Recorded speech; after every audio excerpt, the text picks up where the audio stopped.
જાણો છો કે 18 જુલાઈથી લઈ અને 23 જુલાઈની વચ્ચે દ્વારકા, પોરબંદર અને જુનાગઢ જિલ્લાની અંદર જે અતિવૃષ્ટિ થઈ, આ 5 દિવસની અંદર 2 મોસમનો વરસાદ એક હારે પડી ગયો. 24 જુલાઈથી વરસાદે વિરામ લીધા બાદ એને આજે 15 દિવસ થયા છે. તેમ છતાંય રાજ્ય સરકારે આજે આ પાક નુકસાની અને જમીન ધોવાણનું જે સર્વે કરવાનું હોય એમાંથી પાક નુકસાનીનું સર્વે 25% પણ પૂર્ણ થયું નથી. જમીન ધોવાણનું સર્વે 0% થયું છે. કોઈ પણ વ્યક્તિ, ન તો કોઈ એન્જિનિયર કે ન કોઈ કૃષિ નિષ્ણાત આ જમીન ધોવાણનું સર્વે કરવા આવ્યા છે. એટલે આ આખા દ્વારકા, પોરબંદર, જુનાગઢ, રાજકોટના ઉપલેટી, ધોરાજી, આ બધા જ વિસ્તારની અંદર સરેરાશ જો તમે નુકસાન ખેડૂતોનો ગણો, પાક નુકસાની અને જમીન ધોવાણનું, તો ઓછામાં ઓછું 1 લાખ કરોડનું નુકસાન છે. ત્યારે ગુજરાત કિસાન કોંગ્રેસની સરકાર પાસે બહુ સ્પષ્ટ માંગ છે કે સરકાર ફૂલ નહીં તો ફૂલની પાકડી 1 લાખ કરોડના નુકસાન સામે ઓછામાં ઓછું 10,000 કરોડનું સ્પેશિયલ પેકેજ આપવામાં આવે એવી અમારી એક માંગ છે. બીજું ખાસ કરીને ઘેડના જે મુદ્દાઓ છે, ઘેડના ખેડૂતો 29 તારીખે ઓછામાં 6 થી 7,000 ખેડૂતો ભેગા થઈ અને 4 માંગ સાથે જુનાગઢના કલેક્ટરશ્રીને રજૂઆત કરવા ગયા હતા. અને 4 માંગ હતી કે ઘેડ નિગમ ઊભું કરવામાં આવે, ઘેડમાં જે નુકસાની થઈ છે એના માટે સ્પેશિયલ પેકેજ આપવામાં આવે, ઘેડની અંદર જે ઉબેડ નદીનું કેમિકલ યુક્ત પાણી ઠાલવવામાં આવે છે એને સદંતર બંધ કરવામાં આવે અને ચાલુ વર્ષે જે નુકસાની થઈ છે એના માટે તાત્કાલિક સર્વે કરવામાં આવે. પણ આશ્ચર્ય અને દુઃખની વાત એ છે કે અધિકારીઓ સાથે મારે વાત થઈ છે તો અધિકારીઓ એમ કહે છે કે ખેતરોમાં પાણી ભર્યા છે એટલે સર્વે થઈ શકતું નથી. ત્યારે સવાલ એ થાય છે કે 18 તારીખથી લઈ આજની તારીખ સુધીમાં 20-22 દિવસ સુધી જે પાકની અંદર પાણી ભરેલું હોય એ પાકમાં હવે સર્વે કરવા જેવું જ ન હોય. આ સરકારને કેમ આ સામાન્ય જ્ઞાન પણ નથી સમજાતું કે જ્યાં 20-20 દિવસ સુધી જે પાકમાં પાણી ભરાઈ ગયે એ પાક સદંતર નિષ્ફળ જ ગયો હોય, 100% ત્યાં નુકસાની ગણવાની જ હોય, તેમ છતાંય પાણી ઓસરવાની રાહ જોઈ અને સરકાર સર્વે કરતી નથી. ત્યારે આ જાહેર માધ્યમોના માધ્યમથી આજે સરકારશ્રીને કહેવા માંગુ છું કે જ્યાં 20-22 દિવસથી પાણી ભરેલું છે ત્યાં સર્વે કરવાની જરૂર નથી. ત્યાં 100% પાક નુકસાની છે એવું સમજી અને સરકારે આ સર્વેના આંકડાઓ જાહેર કરવા જોઈએ. સરકારે ખેડૂતોને પેકેજ જાહેર કરવું જોઈએ.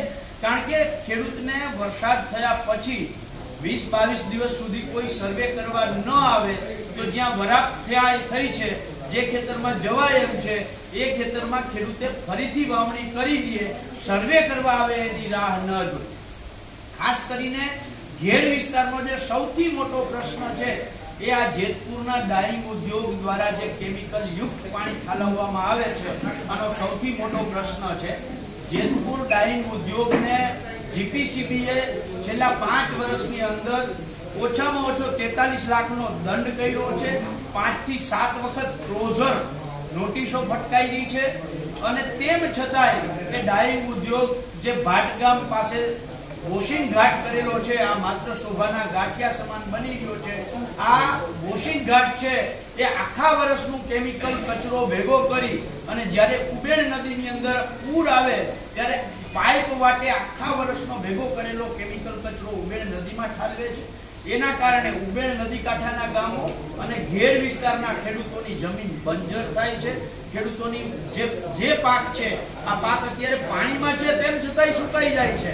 એનું કારણ માત્ર કેમિકલ છે અને આ કેમિકલ કંપનીઓ જે કચરો ઠાલવે છે એને કહેવાતા આ વિસ્તારના ભાજપના પોતાની જાતને સ્વઘોષિત, જેને પોતાની જાતને સ્વઘોષિત સાવજ સાબિત કર્યો છે, પોતાની રીતે એમ કહે છે કે હું આ વિસ્તારનો હાવજ છું. એ હાવજ ક્યાંક ને ક્યાંક આ લોકોને ભ્રષ્ટાચાર કરવા માટે, આ લોકોને કેમિકલ કચરો ઠાલવવા માટે પ્રોટેક્શન આપે છે. અને મને સાંભળવા મળ્યું છે ત્યાં સુધી આ વિસ્તારની અંદર જેટલા ડાઈંગ ઉદ્યોગો છે, સાડી ઉદ્યોગો છે, એ લોકો એક સાડીએ 30 રૂપિયાનું કમિશન પ્રોટેક્શન મની, આ ભ્રષ્ટાચાર કરવા માટેની પ્રોટેક્શન મની જીપીસીબી અને આ કહેવાતા સ્વઘોષિત સાવજને પ્રોટેક્શન મની આપે છે. અને એના કારણે આ ઓછામાં ઓછો ઘેડ વિસ્તારની અંદર 2.5 લાખ પરિવારો છે. એ પરિવારો ચામડીના રોગ અને આરોગ્ય સાથે એમના ચેડા થાય છે.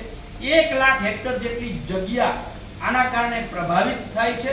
અને સૌથી મોટી તકલીફ અને દુઃખ આ લોકોને ભોગવવાનું આવે છે. જીપીસીબી ભ્રષ્ટાચારમાં યુક્ત છે અને આ 30 રૂપિયામાંથી ક્યાંક ને ક્યાંક ફાળો જીપીસીબી ને જાય છે અને આ કહેવાતા સ્વઘોષિત સાવજ ને પણ આ 30 રૂપિયામાંથી ફાળો જાય છે. અને એના કારણે આખો ઘેડ વિસ્તાર અને ઉબેરકાંઠાના લોકોને ભોગ બનવું પડે છે. ત્યારે આજે ગુજરાત કિસાન કોંગ્રેસ અને રાજકોટ શહેર કોંગ્રેસમાં ઉપસ્થિત તમામ આગેવાનો અને ઘેડ વિસ્તારના ખેડૂતો જે મારી પાછળ બેઠા છે એ તમામ ખેડૂતો પોતાના ખેતરના ફોટા લઈને આવ્યા છે કે એના ખેતરની હાલત એવી છે. અમે તમામ લોકો માંગ કરીએ છીએ કે સરકાર વહેલામાં વહેલું ઓછામાં ઓછું 10,000 કરોડનું આર્થિક પેકેજ જાહેર કરે.